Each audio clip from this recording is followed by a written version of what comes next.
Disney princesses are as iconic as apple pie, but what if I told you that their looks are as authentic as a $3 bill?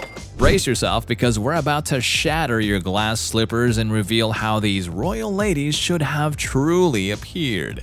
Now let's dive into the real world of Disney princesses, where the hair isn't always perfect and the dresses aren't always ballroom ready.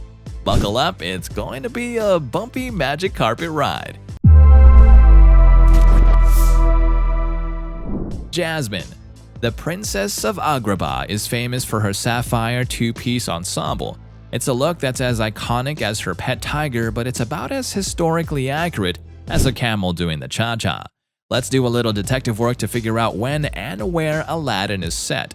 We've got a few clues: the use of the Arabic greeting salam, the opening tune Arabian Nights, and the genie's fashion critique of Aladdin's fez and vest combo as so 3rd century. All signs point to an Arabic-speaking locale somewhere around the 4th century. Now let's take a time machine back to that era. Women dress modestly, favoring loose, flowing garments to combat the desert heat. But these outfits weren't anything but form-fitting. They were more potato sack than hourglass, a very far cry from Jasmine's body-hugging threads. As royalty, Jasmine would have been rocking a veil, possibly covering one eye or just her hair. And let's not forget the bling. Jasmine's attire would have been decked out to display her upper crust status. This illustration by deviant art artist Wickfield nails it. So while Jasmine's Disney look may be a hit at Halloween parties, it wouldn't score many points for historical accuracy. But hey, who needs accuracy when you've got a magic carpet, right? Sleeping Beauty. Sleeping Beauty is a classic tale of love, magic, and the importance of punctuality at christenings is a Disney favorite. But if you're hoping for a historically accurate masterpiece, you might find yourself raising an eyebrow or two. Let's play detective and piece together the setting of this story. First clue: Aurora's Elias, Briar Rose. This flyer has been a staple in English gardens since time immemorial, suggesting that our slumbering beauty hails from England. Next, we have Prince Philip, who casually mentions to his dad, King Hubert, that they're in the 14th century, so we're looking at 14th century England. Now let's talk fashion. Noble women of this era favored tailored dresses with snug sleeves and bodices. Over these fitted dresses, they'd wear surcoats, which were essentially robe-like dresses worn open, often with a long train for that extra touch of drama. Brooches were the accessory du jour, and hair was typically worn in braids. For special occasions, they'd don a hairpiece, veil, or a crown to jazz things up. So imagine Aurora in a tailored dress, a flowing surcoat, her hair in braids, maybe with a brooch for good measure. Claire Hummel's illustration captures this look perfectly. It's a far cry from Disney's version of Aurora, but hey, who needs historical accuracy when you've got 3 fairy godmothers on your side, right? Pocahontas, unlike her Disney princess counterparts, was a real-life individual. That's right, she wasn't just a figment of Disney's creative imagination. Her story unfolded in Virginia when John Smith encountered the Powhatan tribe in 1607. The actual Pocahontas was a mere 11-year-old when John Smith and the Virginia Company of London landed on her shores. As a daughter of the Powhatan chief, her attire would have been a deerskin wrap cinched around her waist, accessorized with a necklace of delicate white shell beads. During the chillier months, she might have thrown on a leather cloak for warmth. Her hair would have been styled in a single long braid, a customary hairstyle for unmarried Powhatan women. Post-marriage, she would have traded her braid for a short haircut. This painting depicts Pocahontas around the time of her wedding to John Rolfe, her hair still in braids, signaling her unmarried status. The image starkly contrasts Disney's portrayal of Pocahontas, highlighting the liberties taken in the animation. It does make you wonder why Disney didn't stick closer to the real-life image of Pocahontas. It would have saved them a lot of creative brainstorming, don't you think? Beauty and the Beast.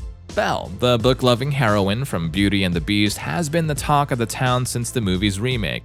While her animated depiction might be closer to the mark than some of her princess peers, it's still not quite on point. The tale unfolds in 18th century France, and Belle's wardrobe should have reflected the fashion trends of that era. Fashion was a big deal in the 18th century, so much so that fashion magazines were published every 10 days. Given this, it's a bit surprising that Belle didn't put a tad more effort into her attire. The style du jour was all about the poofs, Women adored their outfits with feathers, flowers, ribbons, lace, jewelry, and anything else they could get their hands on. The wealthy were keen on flaunting their affluence through their clothing. This illustration by Claire Hummel paints a more accurate picture of what Belle's wardrobe would have looked like. The elbow-high gloves might be a bit of a stretch, but the rest of the ensemble is spot on for the period.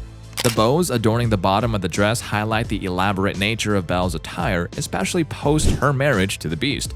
Now that's a fashion statement. The Little Mermaid.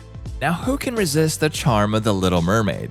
Now you might be wondering, how could Ariel's attire be inaccurate when she spent most of the movie in a shell bra? Well, we're not talking about Ariel's mermaid look. That's probably spot on, but then again, we can't say for sure since we've never bumped into a mermaid at the grocery store. The issue lies with Ariel's human wardrobe. Pinpointing the exact timeline of The Little Mermaid is a bit tricky, but artist Claire Hussel used context clues to set the story in 1840s Georgia. She sketched Ariel in her wedding dress, showcasing how the gown would have truly looked if the animators had done a bit more historical homework. The dress features gigantic mutton sleeves, a popular fashion statement of the era. Even Prince Eric's crop tailcoat aligns with the fashion trends of the time. So why did the animators keep Eric's attire historically accurate but gave Ariel a fashion-free pass? Was it to highlight her fish-out-of-water, literally, situation among humans? We can't say for sure, but one thing's for certain. We're totally smitten with the historically accurate dress that Claire drew. Now that's a wedding dress fit for a princess under the sea or on land. Snow White. Snow White, the Disney classic that's as German as bratwurst and beer, all thanks to the dwarves' love for carved wooden furniture and yodeling. Yes, yodeling, that unique form of singing that was first recorded in 1545, which gives us a clue that the story unfolded sometime after that in the mid to late 1500s in the Black Forest region of Germany. This was a time when the Protestant Reformation was sweeping through Germany faster than a dwarf mining for diamonds. Women were rocking dark-colored fabrics that cinched at the waist and featured high necklines. Hair was typically pulled back tighter than a drum, and some women even sported headpieces that would make a modern-day fashionista green with envy. This illustration by Azalea's Dolls is spot on. Snow White's hair is elegantly pulled back, and she's rocking a headpiece that's so chic we're considering starting a trend. In the movie, Snow White's hair is too short to be pulled back, which is a glaring historical faux pas, but hey, maybe she was just a trendsetter, rocking the bob cut in the 1500s. Mulan.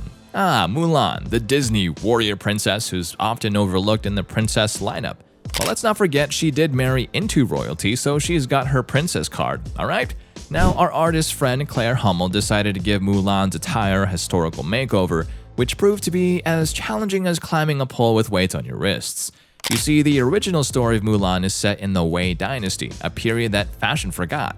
So Claire's rendition doesn't pin Mulan down to a specific time period, but rather decks her out in some potential period attire. The result? A less dramatic but equally stunning Mulan. Her outfit is a riot of colors, perfectly in sync with the vibrant hues of the time. Claire confessed that most of the inspiration she received for the image was from China, so at some point, she just threw her hands up in the air and let her creativity run wild. Cinderella. Cinderella, the Disney darling who's got her own castle at Disney World, is a fan favorite. Now, our artist in residence, Claire Hummel, decided to transport Cinderella to the mid-1860s, which, if you're a history buff and a Disney fanatic, aligns pretty well with the hints dropped in the movie.